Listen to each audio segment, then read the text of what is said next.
nosso tema agora é da menopausa, aliás, da menarca à menopausa, como os hormônios interferem na glicemia. Então, a gente vai receber com muito carinho a doutora Patrícia Dualibes, que já está aí nas janelinhas. Doutora, quero apresentá-la com muito carinho, a doutora endocrinologista.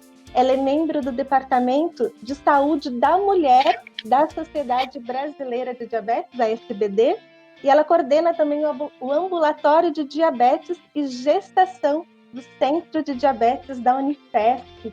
Bom dia, doutora Patrícia! Bom dia, estou muito feliz de participar desse evento com vocês. Muito obrigada, Bianca, pelo convite. Eu acho que é um tema muito interessante para a gente falar desde o início, né, desde a puberdade até a menopausa, como a gente pode fazer um tratamento de qualidade das pessoas com diabetes tipo 1. Muito bom, doutora. A gente que tem esse grande agradecimento por estar aqui com a gente e abrir o evento com esse tema para dar um panorama geral, né, para a gente entender um pouquinho ali, desde a da adolescência, pré-adolescência, até o envelhecimento saudável, né, doutora? Então, muito obrigada. O palco virtual é da senhora e um bom evento. Muito obrigada. Vamos começar.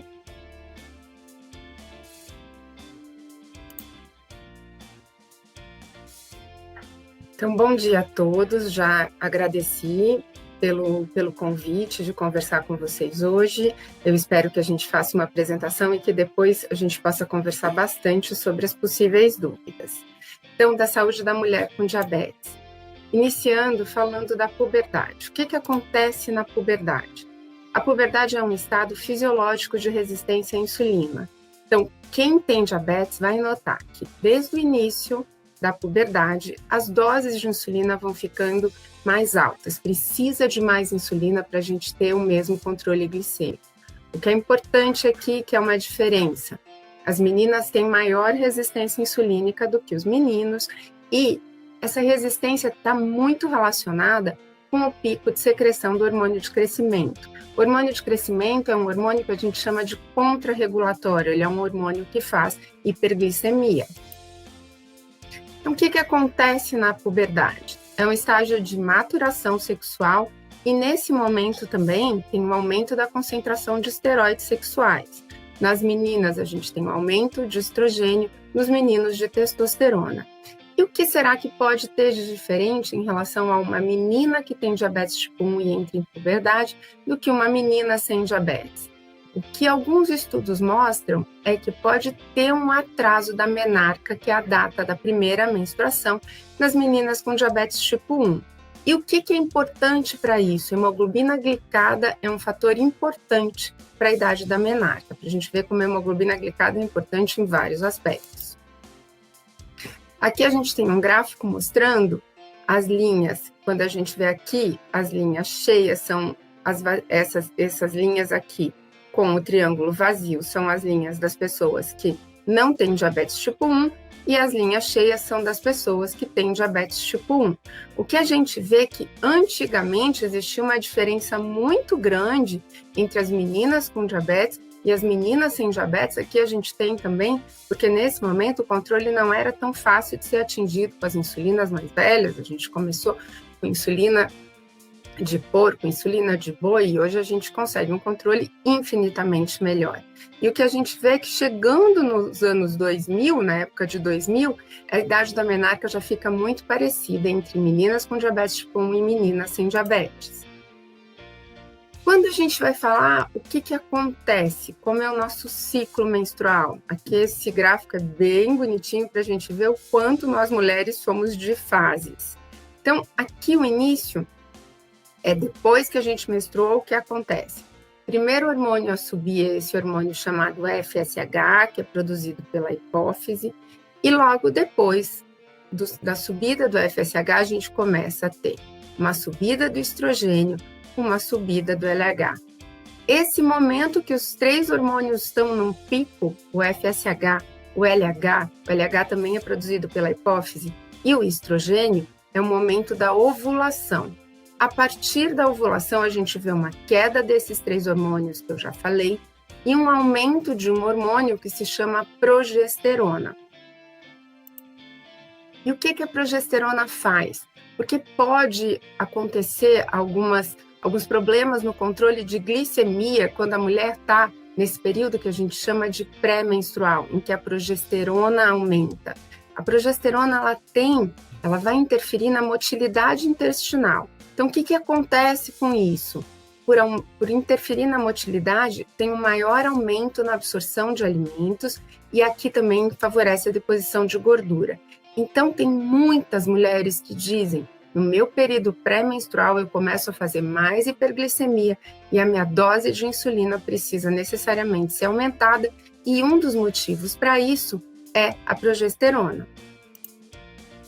Aqui a gente só voltando à idade da menarca, uma coisa interessante, quando a gente vê meninas sem diabetes, elas têm uma idade média de menarca de 12 anos, meninas com diabetes tipo 1, uma idade de 12,6, e quando a gente vê esse asterisco, significa que teve diferença estatística. Mas quando se divide essas meninas com diabetes tipo 1 pelos níveis de glicada, a gente vê que meninas que têm glicada abaixo de 7,6, elas têm a idade da menarca muito semelhante às meninas que não têm diabetes tipo 1. E com glicadas mais altas, mostrando o descontrole do diabetes, a idade da menarca realmente aqui tem diferença. A menarca vai ser mais tardia. Aqui para mostrar para vocês também um pouco de como é a taxa de ovulação. Aqui a gente vê que a taxa de ovulação em pacientes com diabetes, em meninas com diabetes tipo 1 e a população sem diabetes é semelhante. Mas quando a gente vai pegar esse grupo de meninas com diabetes tipo 1 e a gente vai ver um bom controle versus um mau controle, as meninas que têm bom controle, elas têm melhores taxas de ovulação do que as meninas com mau controle. Aqui a mesma coisa. Aqui pacientes, meninas sem diabetes, aqui meninas com diabetes, para a gente ver que é muito semelhante, mas quando a gente separa em bom controle e mau controle, as meninas com mau controle têm menor taxa de ovulação. Aqui é uma relação entre hemoglobina glicada e taxa de ovulação, mostrando que quanto maior a hemoglobina glicada, menos ovulação essa menina vai ter ou esta mulher vai ter. Esse quadro é um quadro muito médico, que eu vou tentar deixar um pouquinho mais fácil para vocês, para mostrar todas as irregularidades menstruais, irregularidades do ciclo menstrual que uma menina pode ter. Então, uma pessoa com diabetes tipo 1, o que ela tem? Ela tem deficiência de insulina. Existe aqui um gene que chama quispeptina. Esse quispeptina, ele é um dos responsáveis pela secreção de um hormônio que é do hipotálamo, que se chama GNRH. O que o GNRH faz? Ele vai na hipófise para iniciar a produção de LH e FSH, e como eu mostrei para vocês naquele slide do ciclo menstrual, eles são fundamentais durante o ciclo menstrual. O que pode acontecer numa deficiência de insulina? Existe uma diminuição da quispeptina, que é o gene, uma diminuição do GNRH, da secreção desse GNRH, e, consequentemente, uma diminuição do LH e do FSH, da secreção, e com isso a gente pode ter atraso da puberdade ou irregularidade menstrual. Existe um outro aspecto de uma menina com diabetes tipo 1, de uma mulher com diabetes tipo 1.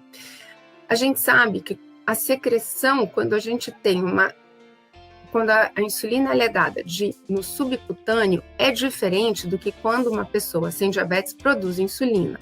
Uma pessoa sem diabetes, quando produz a insulina vai direto para o fígado via veia porta, que a gente chama, que é uma veia que leva para o fígado. Quando a insulina é depositada no subcutâneo, que é a maneira que a gente tem de insulinização, ela não passa por esse estágio de ir pela veia porta, de ir para o fígado, e com isso a gente diz que você tem uma diminuição, uma diminuição do clareamento da insulina, então sobra mais insulina no corpo. Isso faz um estágio de hiperinsulinemia, a gente tem mais insulina no corpo. Com isso, a gente vai ter uma alteração da insulina, que tem uma ação no ovário, e uma alteração desse receptor de IGF-1, que é um receptor de crescimento, e que também está correlacionado com irregularidade menstrual. O que acontece quando a gente tem esse estágio de hiperinsulinemia é que a gente tem aumento dos andrógenos, que são os hormônios masculinos, e a gente tem uma predisposição, as mulheres com diabetes tipo 1, a ter ovário policístico. Então, não existe só ovário policístico em mulheres com diabetes tipo 2. Mulheres com diabetes tipo 1 também podem ter uma predisposição maior ao ovário policístico. E um outro lado é o que a hiperglicemia, então um descontrole do diabetes, pode fazer em relação ao ciclo menstrual. Aqui é uma coisa mais difícil, que a gente chama de produtos de glicação avançada, que eles são responsáveis e se eles estiverem alterados, eles podem modificar de uma maneira, isso é importante, irreversível, algumas funções de estrutura biológica. O que acontece quando a gente tem esse aumento desses produtos de glicação avançada? A gente pode ter uma coisa que a gente chama de apoptose dos folículos ovarianos. A apoptose é morte celular. Outra coisa da hiperglicemia, a hiperglicemia crônica pode levar a um estágio que a gente chama de glicotoxicidade, que é a glicose sendo tóxica para o nosso organismo. Uma glicotoxicidade mantida leva a uma resistência à insulina, e essa resistência à insulina, ela vai expor ao ovário a maiores níveis de insulina, que a gente volta para cá, falando que pode ter um aumento de predisposição de ovário policístico e de aumento de hormônios androgênicos. O que tem de muito importante na puberdade? A partir da menarca, independente da idade da menina, já tem que se começar a se perguntar sobre vida sexual, porque é muito importante o planejamento de gravidez nas mulheres com diabetes tipo 1. Por que isso? Porque níveis aumentados de hemoglobina glicada, eles têm correlação com malformação congênita. Importante lembrar que níveis de glicadas 7 ou menos têm a mesma porcentagem de malformação do que da população geral.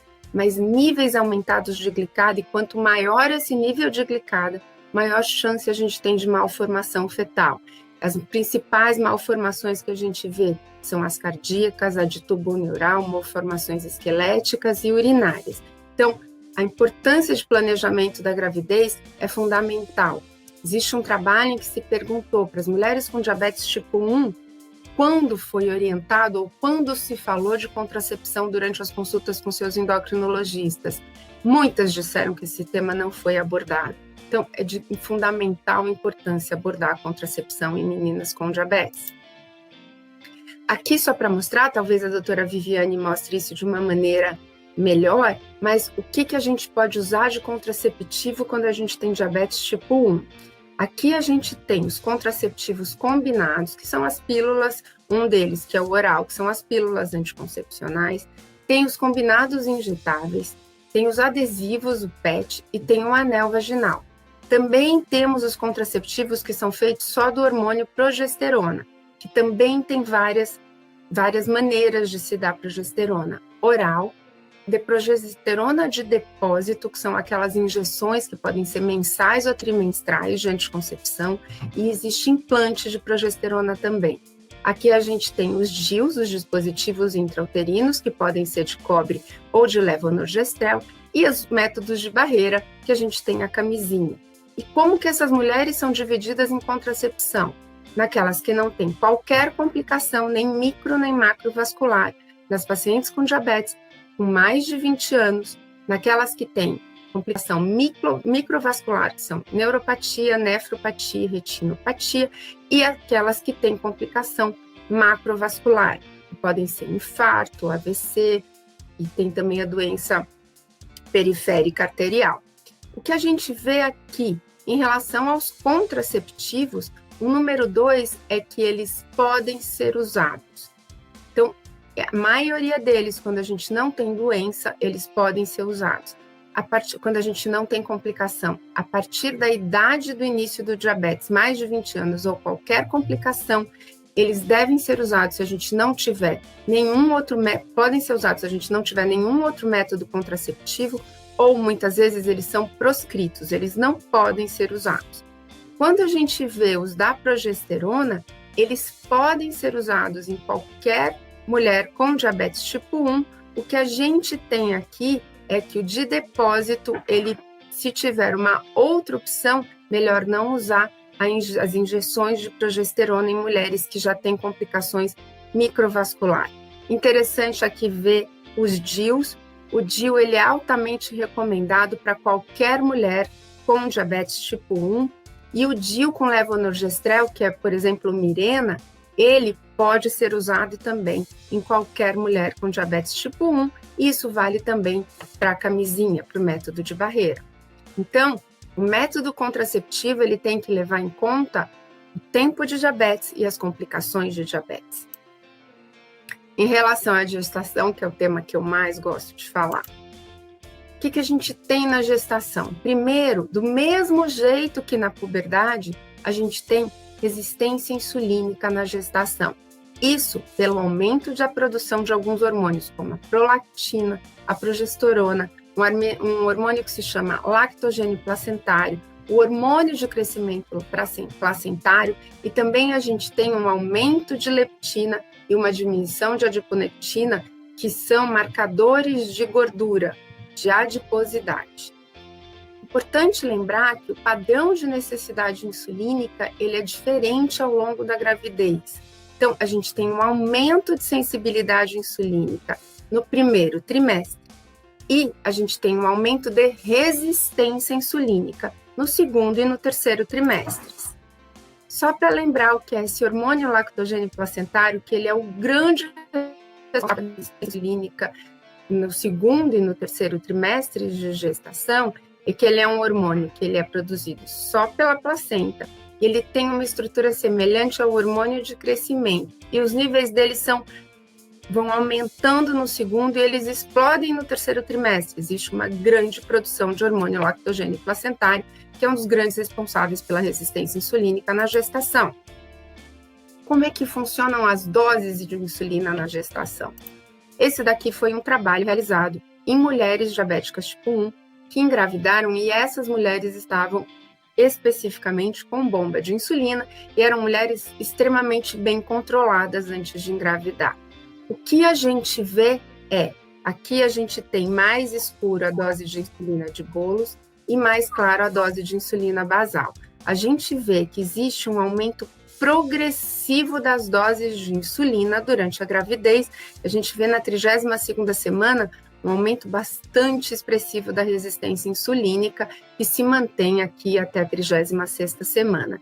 E essa insulina aumenta de qual insulina? A gente aqui foi feito um basal de bomba, mas qualquer insulina basal você vai ter que aumentar ao longo da gestação. Então pode ter que aumentar a NPH, a insulina detemira, a glagina, a degludeca. Então a gente tem um aumento de insulina basal.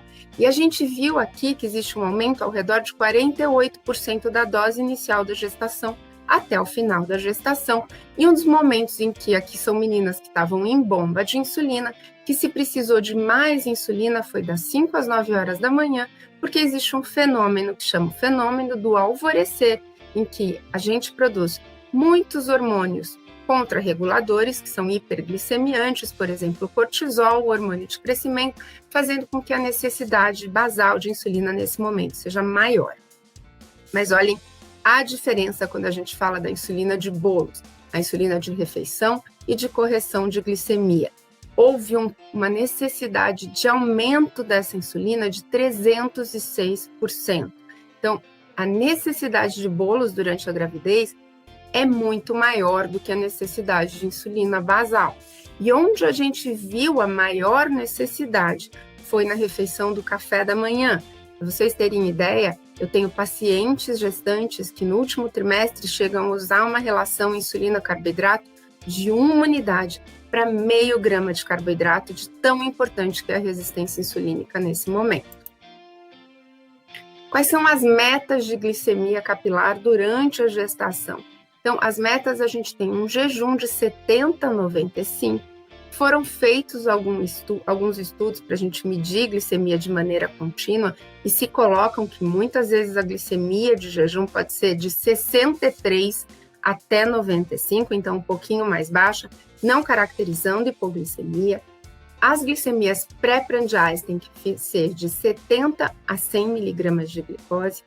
1 hora pós-prandial, e lembrar que na gravidez, esse ponto de 1 hora é o ponto mais importante, porque foi com o ponto de 1 hora que a gente viu maior relação com comorbidade, tanto materna, tanto fetal. Então, na gravidez, a gente pica o dedo 1 hora depois, esse nível tem que ser menor do que 140 e 2 horas pós-prandial menor do que 120.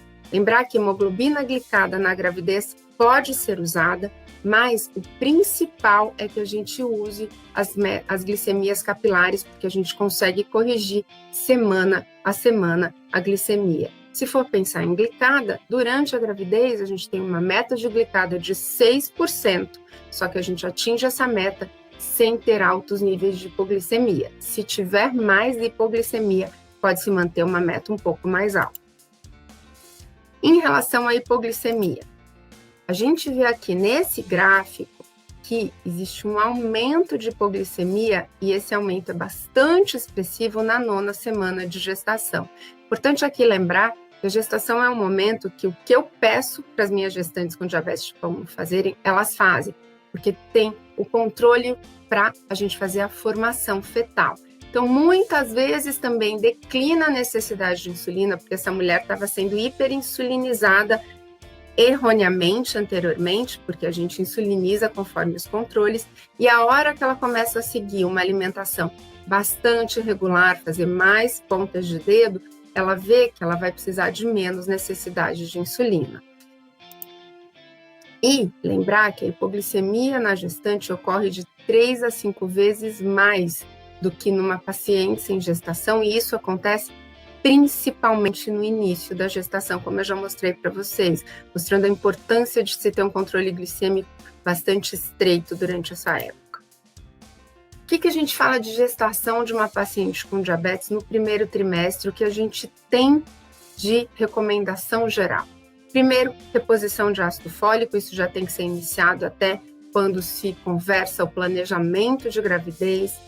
Tem que necessariamente descontinuar a medicação como inibidor da ECA, antagonista do receptor de angiotensina. O que são essas medicações? São medicações, por exemplo, enalapril, a losartana, que podem ser usados na presença de uma nefropatia, elas necessariamente têm que ser retiradas durante a gravidez. Também retirar a estatina, que são remédios para colesterol, eles têm que ser suspensos durante a gravidez. Bastante importante avaliar o hormônio tiroidiano e, se necessário, até suplementar os hormônios tiroidianos na gravidez, fazer um ultrassom precoce para ver o saco gestacional, ver se está tudo certo e, importante também, indicar essa gestante para um obstetra que seja especializado em alto risco, isso faz muita diferença. Cuidados com diabetes. Descobri que eu estou grávida, eu tenho que avaliar minha retina, eu tenho que avaliar um fundo de olho e fazer a nefropatia, ver a avaliação renal. Avaliar o tipo de insulina, dependendo, é uma menina que está tomando NPH irregular e esse controle pode ser mais complicado durante a gestação pela necessidade de glicemias muito mais baixas, então talvez considerar mudar o tipo de insulina. Aqui, muito importante, intensificar controle de 6 a 8 glicemias capilares por dia e, como eu já falei para vocês, existe uma mudança na glicemia, no alvo da glicemia capilar.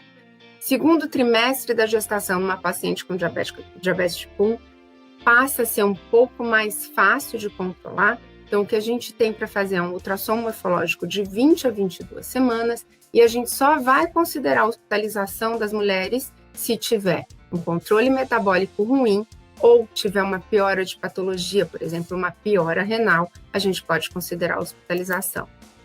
Terceiro trimestre, aqui que a gente aplica insulina em altas doses.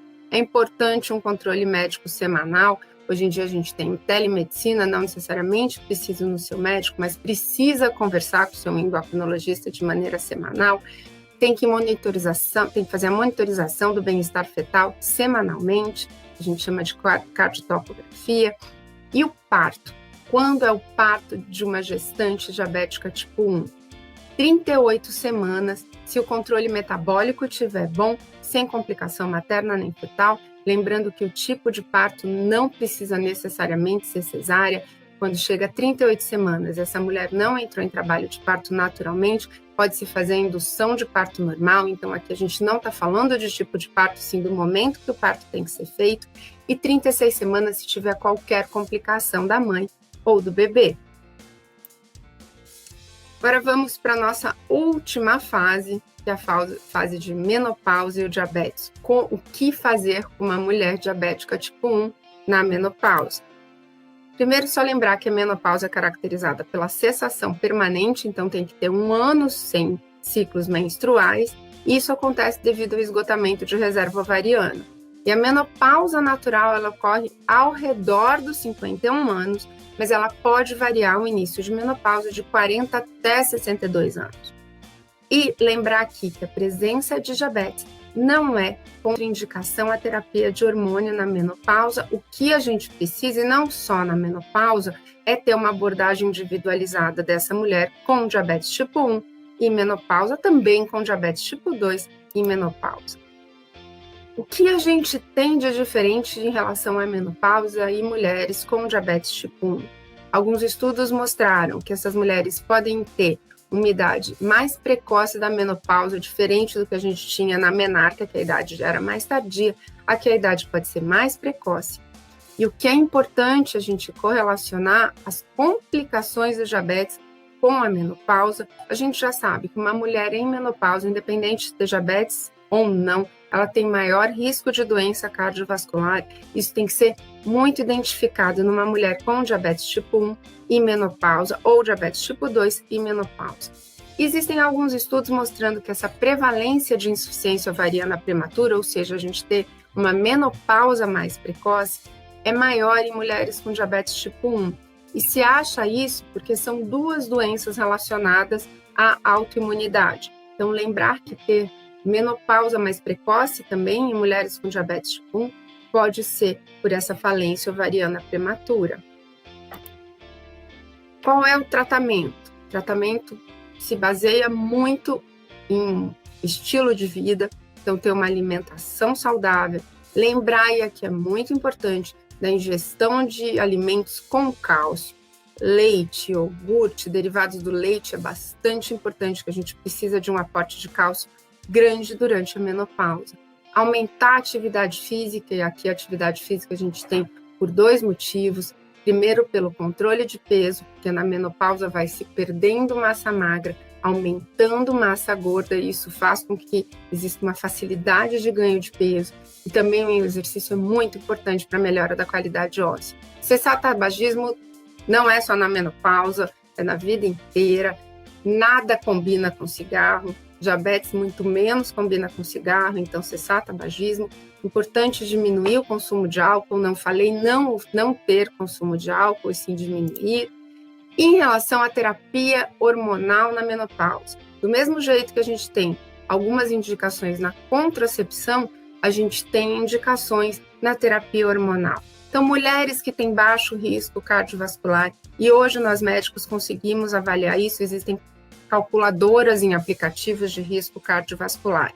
Então, se é uma mulher que tem baixo risco cardiovascular, ela pode usar o estrogênio até de maneira oral. Mulher que é obesa ou que tem um risco cardiovascular elevado, nesse caso a gente vai usar estrogênio transdérmico, 17-beta-estradiol transdérmico. Em relação à progesterona, a gente faz o uso da progesterona em mulheres na menopausa que tem útero. Se a mulher não tiver útero, ela for esterectomizada, não precisa fazer o uso da progesterona.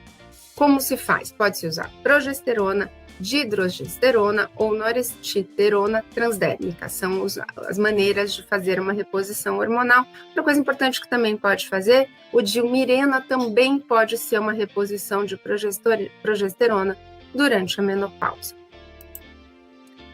Terminando, muito obrigada pela atenção de vocês. Eu espero ter falado um pouquinho de cada fase da vida e volto para a parte que eu gosto mais, que é a parte depois das perguntas e da nossa discussão. Obrigada, doutora Patrícia. Parabéns pela palestra, né? Se a senhora quiser só parar, né, a apresentação, que daí a gente vai ficar maiorzinha. Pronto. Isso, pronto. Obrigada, doutora Patrícia. Acompanhei aqui porque esse assunto interessa bastante, porque a gente não tem ideia, né, do quanto interfere. Cada fase, tanto da mulher quanto do período gestacional, tem as suas peculiaridades. A gente tem várias perguntas, só que a gente vai deixar para o momento oportuno. Obrigada, doutora Patrícia. Parabéns e fica aí que depois a senhora volta no palco. Até daqui a pouco. Obrigada, doutora.